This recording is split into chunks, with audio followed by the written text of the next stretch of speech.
Hello everybody, it's The Spice Must Flow. I'm back again, and today I was going to talk about an interesting little exchange I saw on Facebook from Adam Kokesh. He is a, we'll say, semi-famous libertarian figure. Probably used to be a bit more popular back in the Ron Paul days. Um,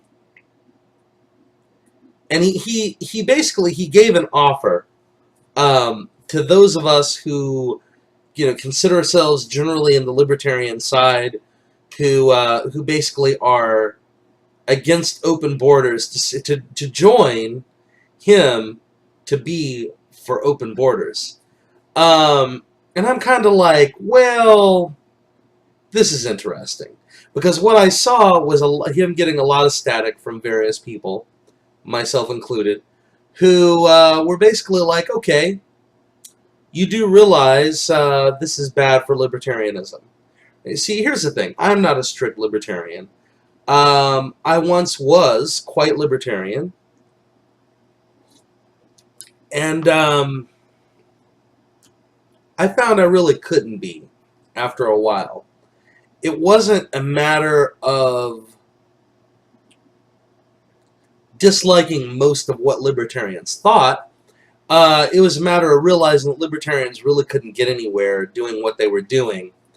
Combined with libertarians failing to realize that there's a lot more to what leads to libertarianism than just the non-aggression principle and talking about free markets and obsessing over economics, right? So, basically, one of the big things that I had an issue with was the fact that libertarians believe in open borders. Here's the thing I can say regarding open borders.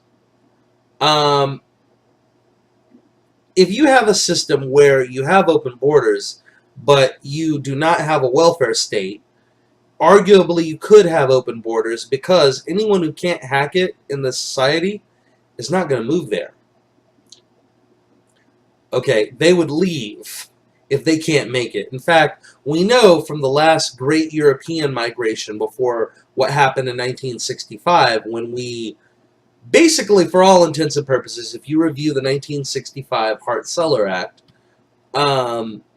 we basically blocked a lot of immigration from Europe. We literally kept Europe away, and we decided to open up immigration from the rest of the world to a much greater degree. Okay, we did this at the same time that we started a welfare state. Now, the older European immigrants who had come, a large number of them went back.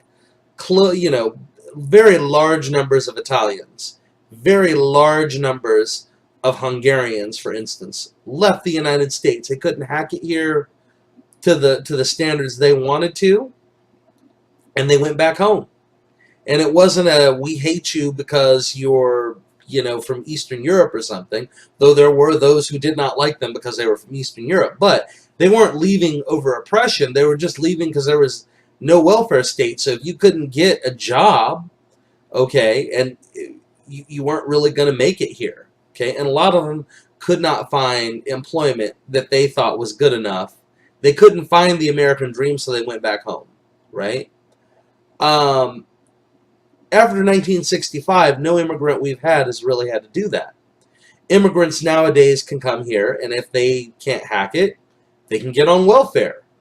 There are housing programs for them, education programs for them, job programs for them. There are food programs for them.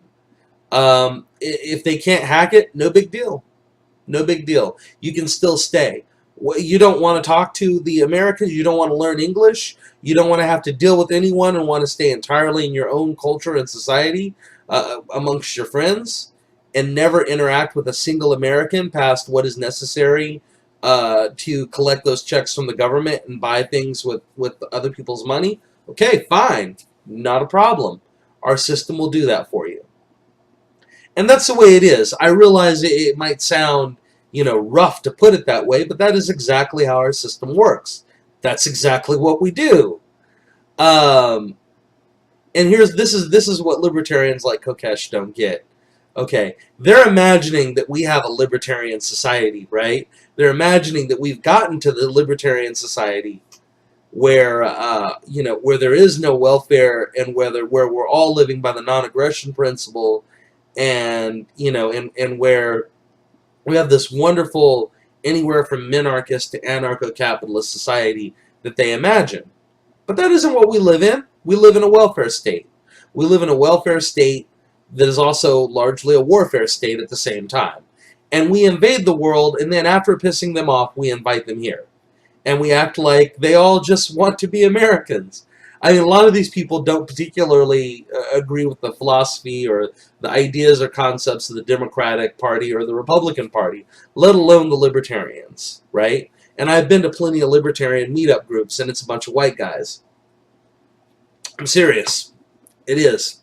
Not only is it just a bunch of white guys, it's a bunch of white guys with names like Smith and Thornton, right? It's a bunch of Anglo-Saxon white guys, to a large degree.